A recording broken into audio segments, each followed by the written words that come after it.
ঢাকা বিশ্ববিদ্যালয়ে তোফাজ্জল হত্যায় জড়িতদের গ্রেপ্তারের চেষ্টা চলছে বলে জানালেন ডিএমপির গণমাধ্যম ও জনসংযোগ বিভাগের উপকমিশনার মোহাম্মদ তালেবুর রহমান। সকালে এক সংবাদ সম্মেলনে তিনি একথা জানান। এদিকে ৫ আগস্টের পর কর্মস্থলে যোগ না দেয়া পুলিশ সদস্যদের বিরুদ্ধে চাকরিবিধি অনুযায়ী ব্যবস্থা নেওয়া হবে বলেও জানান তিনি। আরও জানাচ্ছেন নাদিয়া শারমিন। ঢাকা বিশ্ববিদ্যালয়ের ফজলুল হক মুসলিম হলে মানসিক ভারসাম্যহীন তোফাজ্জলকে পিটিয়ে হত্যার ঘটনায় এখন পর্যন্ত ৬ জন গ্রেফতারের পর আদালতে স্বীকারোক্তিমূলক জবানবন্দি দিলেও বাকিদের আটক করা যায়নি। এ নিয়ে তদন্ত ও অভিযান চলছে বলে জানান ডিএমপির এই কর্মকর্তা।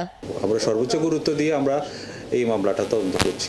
ঢাকা বিশ্ববিদ্যালয়ে তারা নিজস্ব একটা তদন্ত কমিটি গঠন করেছে এবং তারা কিছু ফাইন্ডিংস তাদের মধ্যে দাখিল করেছে। তো আমরা তাদের সাথে নিয়মিত যোগাযোগ রাখছি এবং বাকি যারা এর সাথে জড়িত তাদের গ্রেফতারের জন্য আমাদের তৎপরতা অব্যাহত আছে। এদিকে গেল ২০ সেপ্টেম্বর রায়েরবাজার বেড়িবাঁধ এলাকায় নাসির হত্যার ঘটনায় মিরাজ মোল্লা নামে একজনকে গ্রেফতার করেছে পুলিশ। সে সেখানকার এলেক্সিমন নামের একটি গ্রুপের সদস্য।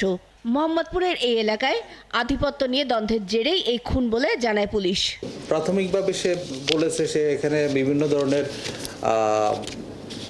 চাঁদাবাজি, তারপরে ওই যে ছিনতাই এইসবের সাথে জড়িত এবং তারা এই বিভিন্ন লোককে হুমকি দামকি দেওয়া এসবের সাথে জড়িত বলে আমাদের কাছে প্রাথমিকভাবে স্বীকার করেছে।